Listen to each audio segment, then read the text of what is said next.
Sugar Baby. Chapter 1. It all falls apart. What? You can't just cut me off like that. I still have my tuition for one more year. Then there's the school books and the apartment. Mother, father, you can't be serious. My parents told me to come home for an important family meeting. They informed me that they were getting a divorce. And since I was an adult, they decided to stop my allowance and stop paying my monthly expenses.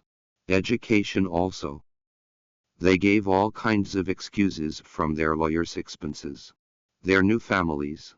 But what I heard was that they were cutting me off, leaving me, that they considered me as baggage from their previous marriage, and they wanted nothing to do with me anymore.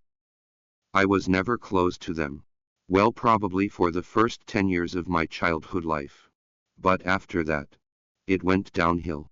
They would fight every night. I couldn't even remember who cheated on who first. But their divorce was a long time coming. Money was never an issue with them. They are both successful business people. That was why it didn't make any sense when they said that they would stop supporting me.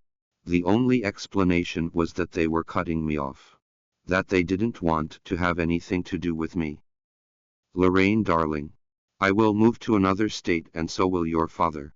And I trust that you have the ability to stand on your own 2 feet. You are 21 already. Just try it out. Darling, we will leave you with 2-month expenses in your account. And your car and apartment, of course. But after that, we would expect you to support yourself. You need to learn to appreciate money. They both continued with their speech, but I was done. I walked out of my childhood home. I looked at it for one last time. They said that they had already sold it, and would send my things to my apartment. I started my drive back to my place. My mind was working on overdrive. For the next 2 weeks, my life had gotten even worse. My best friends decided I was not worthy of their time. Since I was no longer rich, the news spreads fast amongst the wealthy. They found out about my parents' divorce, and about me being cut financially. Even my boyfriend for 2 years broke up with me because his parents told him so. Apparently, Richard was groomed to be in politics, and me being a kid of divorced parents wouldn't look good on his profile. I was sitting alone in my apartment, secretly grateful that they all left me behind. If this is my life now, I need to get started. I still have money for the next month and a half now, but I need to find a smaller apartment and sold my designer things online to put money in my account. I need to pay for next year's tuition, which is due in the next 2 months. The apartment was under my name already, but the maintenance side of it would take a great chunk in my account.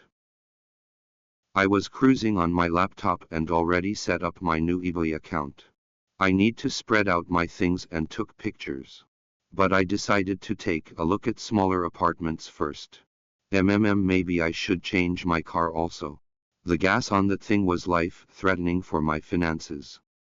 I was studying business major, so I had an inkling of what was needed to be done to survive. I needed to get rid of what was consuming my expenses the most. I already made a list on my notepad.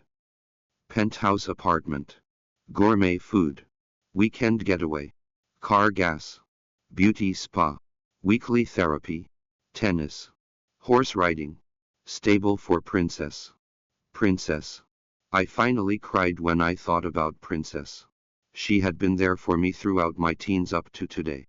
I need to sell my horse and ended the lease on her stable. So I decided to call Lucy at the stable, telling her that I wanted to meet with her and talk about selling Princess. She didn't sound surprised. Damn, she must have heard about my parents also. Their friends hang on the same club that houses the stables. Walking down to the lobby, Phil greeted me. Miss Matthews. Oh Phil, what am I going to do with you? It's been years. I told you my name is Laurie. Please. I will be out of this building in a matter of weeks now. Phil looked sad, but he nodded and called me Laurie. He opened the door for me and tipped off his hat, trying to look cheerful. Oh, I'm going to miss the old man. I went to the club. And straight to Lucy's office. We talked for about an hour. She actually already had a buyer for Princess. And the price was good. Wow. She moves fast.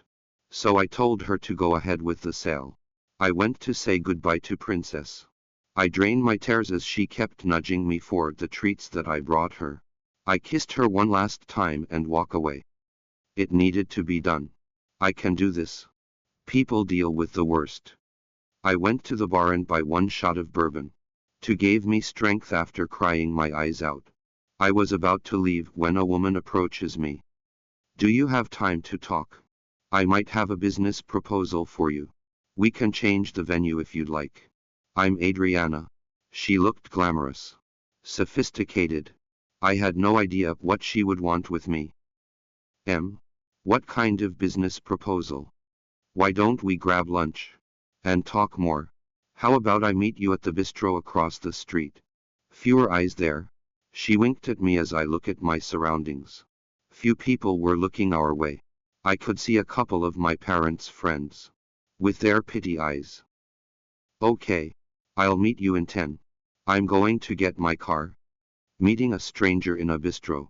For a shady business proposal. Damn. I'm really desperate for money.